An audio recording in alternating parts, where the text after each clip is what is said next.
के दिन हम संविधान सभा के प्रारूप समिति के अध्यक्ष डॉक्टर भीमराव अंबेडकर, सभा के अन्य प्रतिष्ठित सदस्यों, संविधान के निर्माण से जुड़े विभिन्न अधिकारियों और ऐसे अन्य लोगों के प्रति अपनी कृतज्ञता व्यक्त करते हैं जिनके कठिन परिश्रमों के फलस्वरूप हमें ये विलक्षण ग्रंथ प्राप्त हुआ।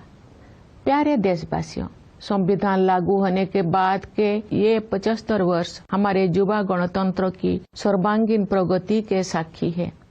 स्वाधीनता के समय और उसके बाद भी देश के बड़े हिस्सों में घोर गरीबी और भूखमरी की स्थिति बनी हुई थी, लेकिन हमारा आत्मविश्वास कभी डिगा नहीं।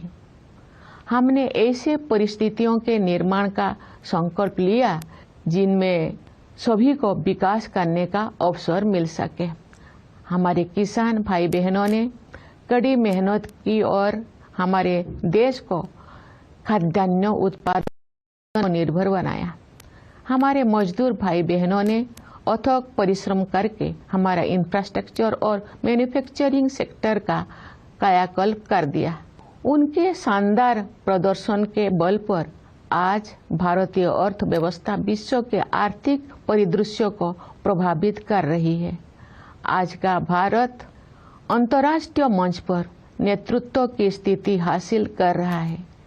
संविधान में निर्धारित रूपरेखा के बिना ये व्यापक परिवर्तन संभव नहीं हो सकता था। हाल के वर्षों में आर्थिक विकास की दर लगातार ऊंची रही है, जिससे हमारी युवाओं के लिए रोजगार के अवसर पैदा हुई है। किसानों और मजदूरों के हाथों में अधिक पैसा आया है तथा बड़ी संख्या में लोगों को गरीबी से बाहर निकाला गया है। साहसिक और दूरदर्शी आर्थिक सुधारों के बल पर आसों में प्रगति की ये रफ्तार बनी रहेगी। समावेशी विकास हमारी प्रगति की आधारशिला है, जिससे विकास का लाभ व्यापक स्तर पर अधिक से अधिक देशवासियों तक पहुंचता है। सरकार द्वारा वित्तीय समावेशन को सर्वोच्च प्राथमिकता दी जा रही है।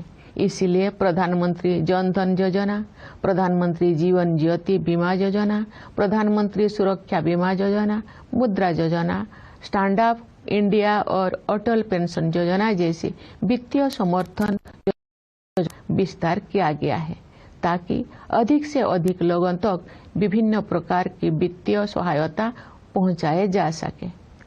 ये भी एक बहुत महत्वपूर्ण बदलाव है कि सरकार ने जन कल्याण को नई परिभाषा दी है, जिसके अनुसार आवास और पेयजल जैसी बुनियादी जरूरतों को अधिकार माना गया है। वंचित वर्गों के लिए, विशेष रूप से अनुसूचित जातियों, अनुसूचित जनजातियों तथा अन्य पिछड़े वर्गों की सहायता के लिए सभी प्रयास किए जा रहे हैं। हमारे सांस्कृतिक विरासत के साथ हमारे जुड़ाव और अधिक गहरा हुआ है। इस समय आयोजित हो रहे प्रयागराज महाकुंभ को उस समृद्ध विरासत की प्रभावी अभिव्यक्ति के रूप में देखा जा सकता है। हमारी परंपराओं और रीति रिवाजों को संरक्षित करने तथा उनमें नई ऊर्जा का संचार करने के लिए संस्कृति के क्षेत्र में अनेक उत्साहजनक प्रयास किए जा रहे हैं। भारत भूमि महान भाषाई विविधता से समृद्ध है। इस समृद्धि को संरक्षित करने तथा इस और परंपरा को आगे बढ़ाने के लिए सरकार ने असमिया, बंगला, मराठी, पाली और प्राकृत को शास्त्रीय भाषाओं के रूप में मान्यता प्रदान की है। तमिल, संस्कृत, तेलुगु, कन्नड़, मलयालम और ओडिया। प्यारे देशवासियों, वर्ष 1947 में हमने स्वाधीनता प्राप्त कर ली थी, लेकिन कई अफसोस लंबे समय तक विद्यमान रहे।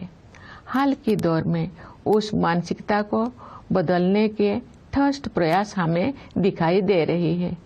ऐसे प्रयासों में Indian Penal Code, criminal procedure code और इंडियन एविडेंस एक्ट के स्थान पर भारतीय न्याय संहिता, भारतीय नागरिक सुरक्षा संहिता और भारतीय साक्ष्य अधिनियम को लागू करने का निर्णय सर्वाधिक उल्लेखनीय है।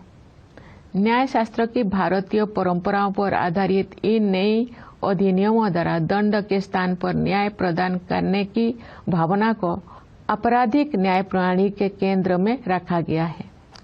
इसके अलावा इन नए कानूनों में महिलाओं और बच्चों के विरुद्ध अपराधों पर काबू पाने को सर्वोच्च प्राथमिकता।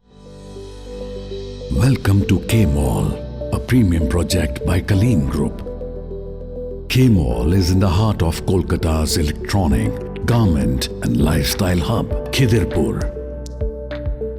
K-Mall, which is designed as a world-class mall, is the outcome of endless effort of our experts, combined with modern superb techniques and new age design.